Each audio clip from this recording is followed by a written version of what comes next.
Hi, I'm James Ross. And this is UK Ride Review, a series of rollercoaster reviews for the Ride Guide where I look at the best and worst of British rides and all the others in between. If there's one thing that coaster enthusiasts are good at, it's hype. Now as soon as any single piece of information is released about there possibly, maybe being a new ride somewhere, fanboys are ready to spam up the internet with "Oh my god, it's going to be an Intermin Giga Mega Coaster with 300 miles an hour and 25 loops, triple exclamation mark, mega lols." So then in the end, what you get isn't what everyone wanted, but really it suits the park's needs best. This is the story of 13 in a nutshell.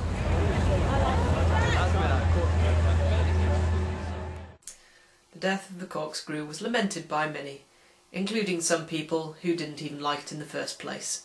To replace the corkscrew, Alton Towers promised a world's first coaster. Now, to an enthusiast, Alton Towers plus world's first starts a torrent of jumping to conclusions and false guesses. What we ended up with is 13, a ride which spells its name with numbers in order to be interesting. The purpose of Th13teen is to provide thrills for the younger audience who want to take on the likes of Nemesis and Oblivion, but haven't yet reached that golden height of 1.40 m. Unfortunately, a lot of people were misled by the advertising, which implied that 13 was a hardcore thrill ride with terrifying horror elements. But they sort of had to. I mean, imagine watching an advert like this. 13. It's scary, but not too much. And little kids can ride it too. Actually, on second thoughts, that sounds more creepy for all the wrong reasons. On arrival in the Dark Forest, you're greeted by the rethemed Rita, which still looks out of place, but less out of place than a dragster in a prehistoric world. 13 Station is presumably supposed to look like a church that's been taken over by roots. It all looks quite good with the Gothic-looking architecture until you look past that and see the scaffolding. Okay, I sort of get the thing they were going for. They were renovating an old building, hence the scaffolding, but the forest is haunted, so bad stuff happens, etc, etc. On a ride like Hex, this sort of thing works because it's got a backstory in the scaffolding and all the renovation stuff is justified. In 13, it doesn't have a backstory because the designers didn't expect guests to have to keep up with one in order to enjoy the ride. So all this theming just makes it look unfinished. Before we enter the queue, you may encounter some wraiths, which are these hooded characters. It's a small touch, but it's good that Alton have thought about costume characters. Whether they stay or not is another matter. 13's queue moves deceptively quickly, and if it reaches the entrance you should expect a queue for just over an hour. There's nothing particularly special in the queue. There are occasional items of scenery dotted around, but at least as you're travelling through you feel like you're making some progress, unlike Rita's, which feels like it was designed by giving a marker pen to a 3-year-old. So before we go inside, we have to exchange our bags for a wristband at the baggage area, except last time when I got given a little playing card thing with a number on it. Yeah, that's secure for anyone who doesn't have pockets. Anyway, inside there's a large Tesla coil that, once in a while, does this. There isn't much inside queuing, so you're on the train very quickly. So 13 starts with a fairly mediocre hill. Mediocre mainly because of this trim brake, here to kill everyone's joy. The track curves round, and we negotiate another hill. There's a trim brake there, and there. They are rather annoying as they kill the pace a bit.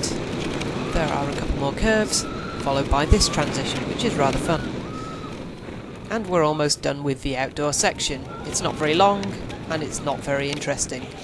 The indoor section, however, which contains the world's first element, is much more fun. The indoor section works best when you don't know what's about to happen, so if you've not ridden 13 and you plan to, then skip to this bit in the video. Anyway, since it's dark inside, there's not much to see on the video. We enter the ride building and there's some scenery on the walls, some lighting and some sound effects. The first thing that happens is a false drop. Now.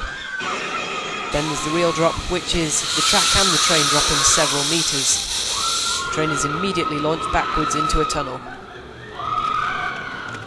The train is currently navigating a helix, you'll just have to trust me on that one. Before we exit the ride building and come back into daylight. Not content with just driving the train slowly back to the station, Alton Towers has one last surprise. It's not strong by any measure, but it's an interesting touch. I think really I would have liked a bit more of the indoor section, but what's there does a fine job anyway. What makes this indoor section so good is the speedy transitions and the technology that allows it. Because once you've comprehended that you've just fallen vertically, you're now travelling backwards into a pitch black tunnel. John Wardley offers a technical explanation of this section here on the Ride Guides YouTube channel. Of course, being modern Alton Towers, they'll make you walk through the gift shop on the way out. Yay, I can buy a little cup that says I survived 13. I don't know why I would ever want to, but I can. Ratings. Visual appeal and theme. All the indoor theming is satisfactory. The station exterior looks quite good from certain angles, but the scaffolding makes it look a little tatty even though it's meant to be there. The outdoor section could do with something to immerse you in the ride a little. For visual appeal and theme, 13 gets 6. Design and operation. 13 has been quite prone to breakdowns, but that's my only criticism of it in this category. The technology of the indoor section worked very well to keep the pace up, and even though the baggage holding area is a little bit of a faff, it keeps the faff out of the station, where loading and unloading is very important to keep the high throughput that 13 has. So for this I'm giving 13 a 9. The physical ride. The outdoor section has those trims which annoy me, but the rest of the layout isn't too bad for the space the designers had to work with. The indoor section is quite fun and has the ability to take you by surprise. If you have ridden it before, it can still be fun, but the element of surprise really makes this more thrilling. So I'm giving 13 a 7. Overall, 13 is a fun, well-designed ride. If you look past the view of a thrill ride and appreciate it for the audience it's trying to cater for, it really does what it was supposed to quite well. My score for 13 is 7 out of 10.